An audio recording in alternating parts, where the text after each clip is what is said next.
El Nino కారణంగా ప్రస్తుతం నాగార్జునసాగర్ ప్రాజెక్టులో ఉన్న నీరు తాగునీటికే సరిపోతుందని రాష్ట్ర రోడ్డు, భవనాలు, సినిమాటోగ్రఫీ శాఖల మంత్రి కోమటిరెడ్డి వెంకటరెడ్డి తెలిపారు.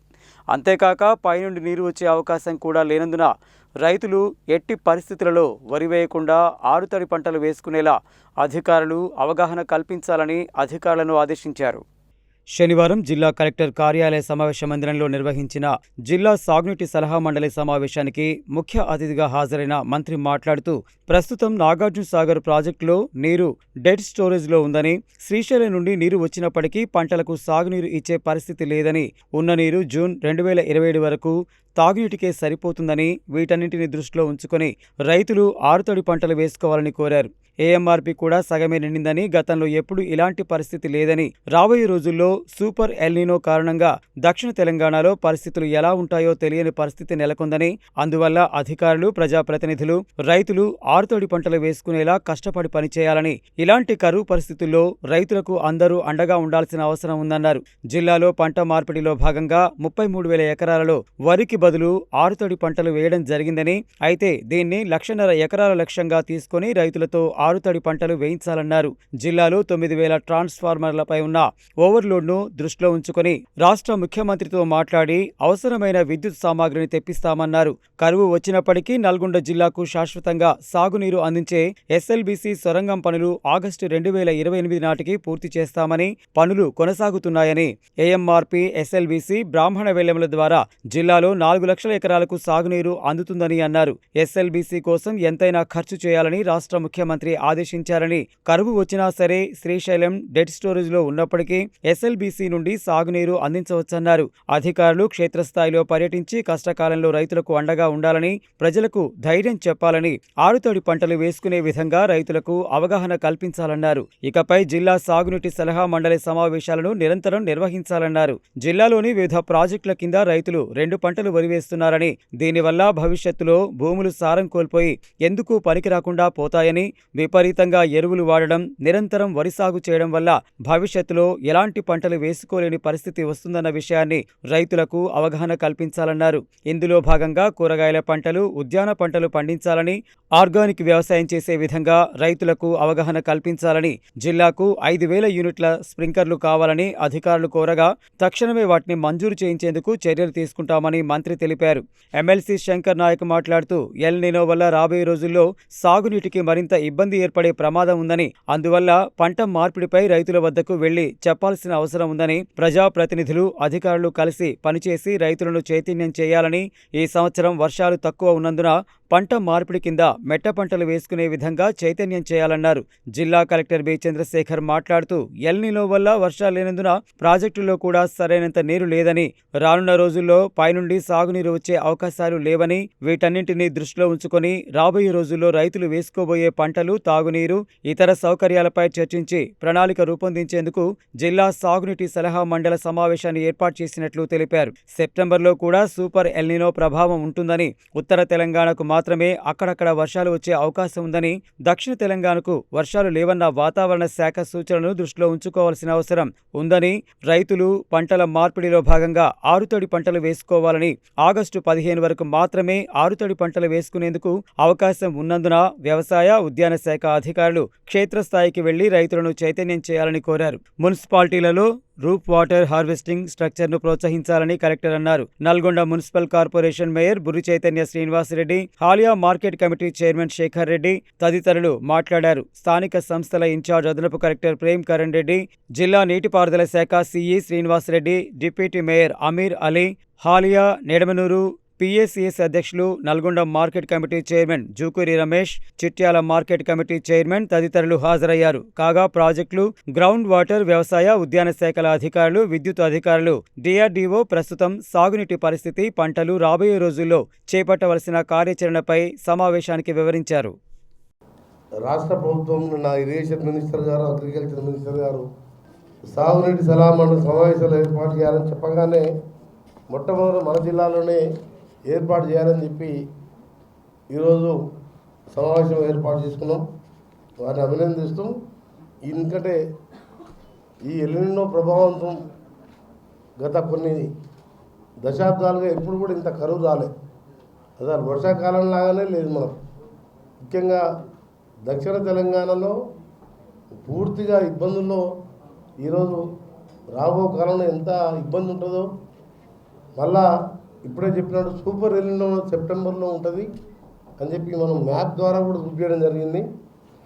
అందుకనే దాని మీద ఇప్పటికెళ్ళే ప్రజాప్రతినిధులు అధికారులు పూర్తిగా సమయం కేటాయించి ఏ విధంగా ఎదుర్కోవాలనో మ్యాక్సిమం శక్తివంతులు లేకుండా కష్టపడాలని మీ అందరికీ కూడా విజ్ఞప్తి చేస్తూ ఈరోజు ఉన్న పరిస్థితి నేను 30 ఏళ్ళుగా రాజకీయాల్లో ఎమ్మెల్యేగా ఉన్నా ఎప్పుడు చూడలేదు ఇంత కరువు పరిస్థితి. మధ్యలో కరువు వచ్చిందని పూర్తిగా అసలు ఈరోజు మనం ఇప్పుడే స్ట్రాటజీస్ చూపించిన ఆఫీసర్స్ ఎంత వరి వేసినాము లాస్ట్ ఇయర్ ఎంత ఉండే ఈ సీజన్లో. అందుకనే మీ అందరికి కూడా ఏంటంటే ఆరుతోడి పంటలు కానీ ఈ 15కి వెళ్ళి ఈ మంత్ ఎండింగ్ వరకు వేయవలసిన పంటల మీద కనీసం ఇంకొక 33,000 ఎకరాలే మనం క్రాప్ డైవర్స్కి చేయడం జరిగింది. దాన్ని 1,00,000 ఎకరాలు పెంచే విధంగా మీరందరూ కూడా ప్లాన్ చేసుకొని మీ యువల ద్వారా గ్రామాలు తిరుగుతూ 24 గంటలు కష్టపడాలని చెప్పి ప్రత్యేకంగా విజ్ఞప్తి చేస్తున్నాం మీకు అందరికీ. ఎందుకంటే కరువు వచ్చినప్పుడే కష్టం వచ్చినప్పుడే పేదవానికి చిన్న సన్నకారు రైతులకు మధ్యతరగతి రైతులకు మనం అండగా ఉండాలి. ఆ సమయం ఇప్పుడు వచ్చింది కాబట్టి మీరందరూ కూడా వారికి అండగా ఉండి ఏ విధంగా ఈ స్ప్రింక్లర్ గురించి ఆలోచించడం, రేపు ఎల్లుండి వరకు ఎన్ని ఎకరాలకు కావాలి, ఎలక్ట్రిసిటీకి సంబంధించిన 2,000 ట్రాన్స్ఫార్మర్ తక్షణం కావాలి, 4,000 ఓవర్లోడ్గా ఉన్నాయి, ఓవరాల్గా 9,000 ట్రాన్స్ఫార్మర్స్ ఓవర్లోడ్తో ఉన్నాయని చెప్పి ఎలక్ట్రిసిటీ ఎస్సీ గారు చెప్పడం జరిగింది. మీరు చెప్పిన విధంగా మీ ప్రపోజల్ పంపిస్తే ముఖ్యమంత్రి గారితో ఎప్పటికప్పుడు మాట్లాడుతూ అక్కడ ఉన్న అధికారులతో మాట్లాడుతూ సంబంధిత స్ప్రింక్లర్స్ కానీ ట్రాన్స్ఫార్మర్ ఏది కావాలన్నా తెప్పించే బాధ్యత నాది.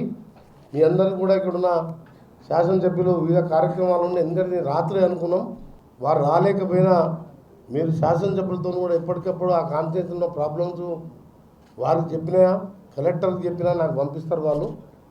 మనం ఏదున్నా సరే ఇప్పుడు ఈ కరువుని ఎదుర్కొని ప్రజలకు రైతులకు అండగా ఉండాలని, దాంతోపాటు రాబో కాలంలో 2 సంవత్సరాల్లో మనం అనుకున్న చిరకాల కోరికది 2005లో మొదలుపెట్టిన శ్రీశైల సొరంగ మార్గం May 28 ఇంకా 2 సంవత్సరాల లోపే ఇలా మరొక ఈ శాశ్వత పరిష్కారం నల్గొండ జిల్లాకు సాగర్ లాగా ఏ విధంగా శాశ్వత పరిష్కారం ఆ రోజుల్లో నెహ్రూ గారు శంకుస్థాపన చేస్తే ఈరోజు రాజశేఖర రెడ్డి గారు ముఖ్యమంత్రిగా నేను పట్టుబట్టి తీసుకొచ్చిన సొరంగ మార్గం పూర్తయితే ఏఎంఆర్పికి 2 పంటలకు గ్రావిటీ ద్వారా దాంతోపాటు దానికి అనుబంధంగా ఉన్న బ్రాహ్మణమైన ప్రాజెక్టు 1,00,000 ఎకరాలకు 4,00,000 ఎకరాలతో పాటు శాశ్వతంగా ఫ్లోరైడ్ వాటర్ ఆటోమేటిక్గా గ్రావిటీ ద్వారా 43 సొరంగం ప్రపంచంలో ఎక్కడ లేదు. అది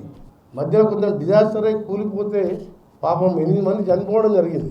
అయినా ఈ రోజు కొత్త పద్ధతిలో ముఖ్యమంత్రి గారు, ఇరిగేషన్ మినిస్టరు, మేము ఎట్లన్నా దీన్ని పూర్తి చేయాలని చెప్పి ఒకవైపు శ్రీశైలం నీళ్ళని రాయలసీమ లిఫ్ట్ ఇరిగేషన్ ద్వారా పోతిరెడ్డి ద్వారా ఈరోజు అక్కడ ఏ ముఖ్యమంత్రి ఉన్నా వాళ్ళ నీటి వాటర్ లేకుండా తీసుకుపోతుంది. అందుకనే ఆ రోజు ముందు చూపుతో 820 లెవెల్ పెట్టించినాం.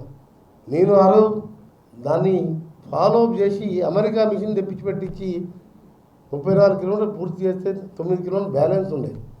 460 కిలోమీటర్లు కూలిపోయిన తర్వాత కంప్లీట్ చేసినాం. అది కూడా ఎట్టి పరిస్థితుల్లో ఎంత ఖర్చైనా చేయాలని ముఖ్యమంత్రి గారు దాని మీద ఎప్పటికప్పుడు మాతో మాట్లాడుతూ ఇలా 1/2 కిలోమీటర్ పూర్తయింది, అనుకున్న సమయాన్ని పూర్తి చేస్తే కరువు వచ్చినా సరే కనీసం శ్రీశైలం డెడ్ స్టోరేజ్కి నీళ్ళు తీసుకోవచ్చు. అందుకని ఈరోజు సమావేశంలో పాల్గొన్న ఆఫీసర్స్కి మీ అందరికీ ప్రత్యేకంగా విజ్ఞప్తి చేస్తూ ఈ కష్టకాలంలో ప్రజలకు అండగా ఉండాలని ప్రభుత్వ పరంగా నేను మా శాసనసభ్యులం, ఎంపీలం, ఎమ్మెల్సీలం, కలెక్టర్ గారి నాయకత్వంలో మీరందరూ కూడా కష్టపడి పనిచేయాలని, మా మున్సిపల్ చైర్మన్స్ కానీ మార్కెట్ చైర్మన్ కానీ ప్రతి ఒక్కరూ బాధ్యతగా కరువు వచ్చిందని భయపడకుండా ప్రజలకు ధైర్యం చెప్పే విధంగా ఉండి సలహాలు ఇస్తూ ఆరుతడి పంటలకు మళ్లించే విధంగా పనిచేయాలని కోరుకుంటూ మరొకసారి కలెక్టర్ గారికి ఈరోజు మొట్టమొదట మన జిల్లాలోనే సాగునీటి సలహా మండలి, రాష్ట్రంలో అందుబాటులో నీటి వనరులు ఏ విధంగా చేయాలి, టేలెంట్ వరకు ఎక్కడ నీళ్ళు ఇవ్వాలి, దీన్ని నీటి వృధా కాకుండా ఏం చేయాలని ఉద్దేశంతో సాగునీటి సలహా మండలి ఏర్పాటు చేసిండ్రు. ఈ మొదటి సమావేశం నెక్స్ట్ సీజన్ స్టార్టింగ్లో మళ్ళీ పెట్టుకొని రాబో కాలంలో నల్గొండ జిల్లాని సాగునీటి రంగం నీళ్ళు అందించడం కానీ వివిధ రంగాల్లో అభివృద్ధి చేసుకుంటూ ముందుకు పోదామని తెలియజేసుకుంటూ మరొకసారి కలెక్టర్ గారిని వచ్చిన అధికారులని మీ అందరికీ కూడా అభినందిస్తూ ఇదే విధంగా కష్టపడుతూ మనం ఈ టైంలో మనందరం ఒక టీం లాగా పనిచేద్దామని తెలియజేసుకుంటూ ఎస్సీ గారికి డీఈలకు చెప్పేది ఏంటంటే ఎక్కడైనా ట్రాన్స్ఫార్మర్ కావాలన్నా మీరే అక్కడ ఉన్న హెల్పర్లని లైన్ మెన్లని ఏఈ వరకు ఎస్టిమేషన్ వేసి తీసుకొచ్చి ఎమ్మడే శాంక్షన్ చేసుకుని ట్రాన్స్ఫార్మర్ తీసుకొచ్చి మధ్యవర్తులు లేకుండా రైతుల దగ్గర ఇబ్బంది పెట్టకుండా రైతుల దగ్గర ఏమి ఆశించకుండా పనిచేయాలని ఎలక్ట్రిక్ డిపార్ట్మెంట్ అధికారులకు, ఎందుకంటే ట్రాన్స్ఫార్మర్ కాలిపోయినా రైతులే పెట్టుకోవాలి కిరాయి, ట్రాన్స్ఫార్మర్ రిప్లేస్ కొత్తది కావాలన్నా ఖర్చు పెట్టుకోవాలి. ఆ పద్ధతి మారాలని ఎలక్ట్రిసిటీ అధికారులందరికీ కూడా ప్రత్యేకంగా విజ్ఞప్తి చేస్తూ మీకు మంచి శాలరీలు ఇస్తున్నాం. లైన్మెన్కు హెల్పర్లకు కూడా కలెక్టర్ గారి కంటే ఎక్కువ శాలరీ ఉంటుంది. మీరు చిత్తశుద్ధితో పనిచేసి గ్రామంలో ఉన్న టెంపరీ వర్కర్స్ని మీరు డిప్లాయ్ చేసుకొని మీరు పట్టణాలకే పరిమితం కావద్దు, ఇంటికే పరిమితం కావద్దని విజ్ఞప్తి చేస్తున్నాం.